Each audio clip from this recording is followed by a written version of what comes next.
Hello everyone, so this is Edmond Mindaros channel at sa video ito ay pag-uusapan natin at i-guide ko kayo on how to pay Shopee SPayLater bill using Coin.ph via QRPH.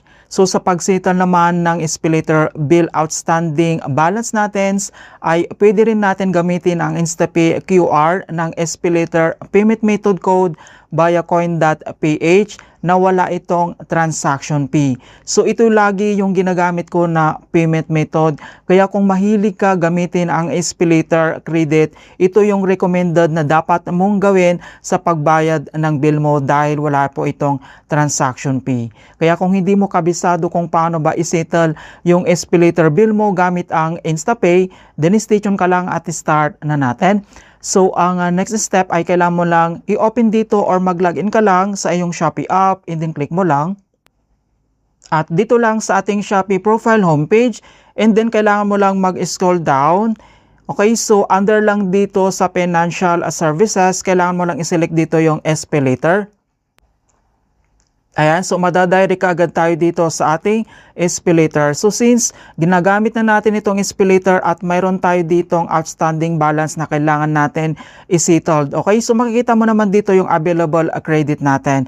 Okay, so makikita mo kaagad dito yung current bill to pay. So malapit na yung due date natin. So kailangan na natin itong i-settled. So dito naman sa my bill, kapag clinic mo yan, dito mo makikita talaga yung bills na kailangan mong bayaran. Okay, so dito naman sa kabila po niya yung kanyang transactions. Kapag clinic mo yan, dito mo makikita yung details ng items and then kung magkano yung total na babayaran mo. Okay, so kung paano ba natin gamitin yung InstaPay dito sa pagbayad. So dito naman sa right corner, makikita mo lang dito yung pay bills and then i-click mo lang. And then next step, so amount to pay. So ito yung ating bill mga kaibigan. So malapit na yung due date natin dito. So bill amount, refund amount, makikita mo yung all details dito.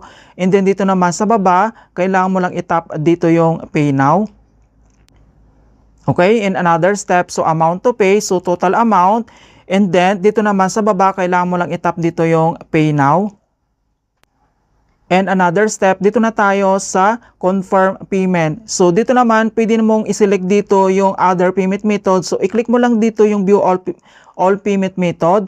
Ayan, so dito ay pwede mo naman gamitin yung Shopee Pay balance mo kapag may available credit ka dito, Maribank, yung payment center, e-wallet, yung over the counter, yung online banking, nandito naman yung all details. So since gagamitin natin dito yung InstaPay, ito yung lagi kong ginagamit talaga at wala po itong transaction fee.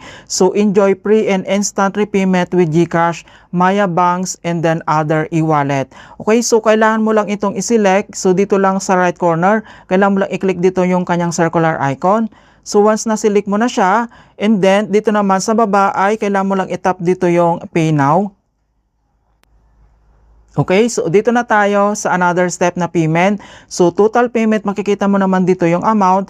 So dito sa pag-create ng QR code na gagamitin natin sa pagbayad, mayroon po itong expiration date. So kailangan within this date ay kailangan mo itong mabayaran kaagad kapag na-generate mo na itong QR code na InstaPay. So InstaPay, ito yung QR code. So dito naman kailangan mo lang itap dito yung save QR code or pwede mo naman itong screenshot. Okay, so makikita mo na image successfully. So dito naman yung kanyang instructions, mag-scroll down ka lang.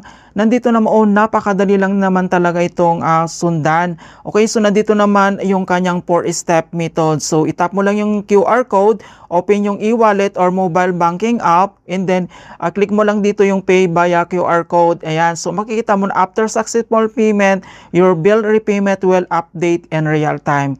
Okay, once na-save na natin dito yung QR code and then kailangan lang natin ito mag-back and then i-open lang natin dito yung ating Coin.ph. So yan yung gagamitin natin. So click mo lang dito yung Coin.ph app. And then once nakapag-login ka na, so dito lang sa ating Coin.ph profile homepage. And then kailangan mo lang i-select dito yung scan dito lang sa right corner. I-click mo lang. And then dito naman sa scan ay kailangan mo lang i-select dito sa baba. So may dalawang option dito. My code and then yung photo mga kaibigan. I-select mo lang dito yung photo para i-upload natin.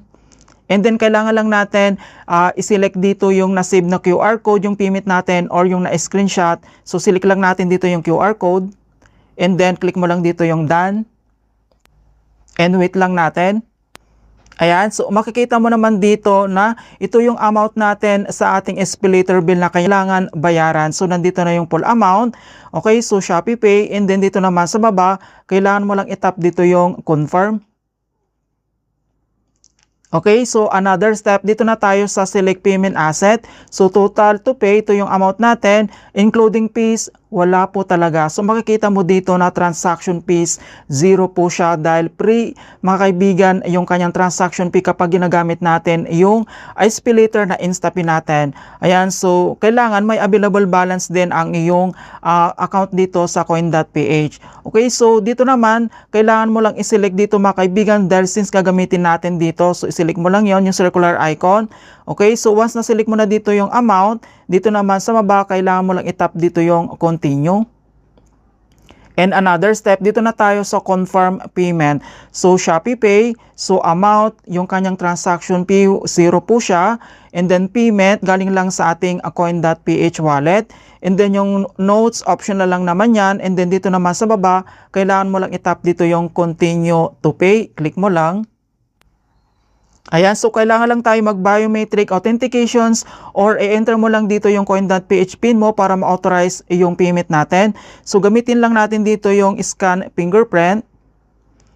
Ayan, so transaction processing, so a faster way to pay. Ayan, so dito naman ay makikita mo na napakabilis lang talaga. So makikita mo naman dito na payment successful gamit lang yung ating coin.ph. And para ma-double check natin kung talagang confirm na, and then back lang tayo, punta lang tayo dito sa ating Shopee app. Ayan, so makikita mo kaagad dito na payment successful. Alright, so napakabilis lang talaga. So click mo lang dito yung okay. So makita mo naman dito na repayment result. Ayan, repayment successful. Napakabilis lang talaga. Okay, so makita mo dito via InstaPay. So kung mahilig ka talaga gumamit dito ng SPayLater credit mo at gusto mo itong bayaran yung bills mo na wala kang transaction fee na babayaran pa dito, gamitin mo yung InstaPay lang dito sa SPayLater natin. So as in 100%, wala pong transaction fee yan, 0 po yan. In hope na nakapagbigay ako ng kunting kalaman at guide tungkol sa Shopee app tutorials. Thank you guys and see you in my next tutorials.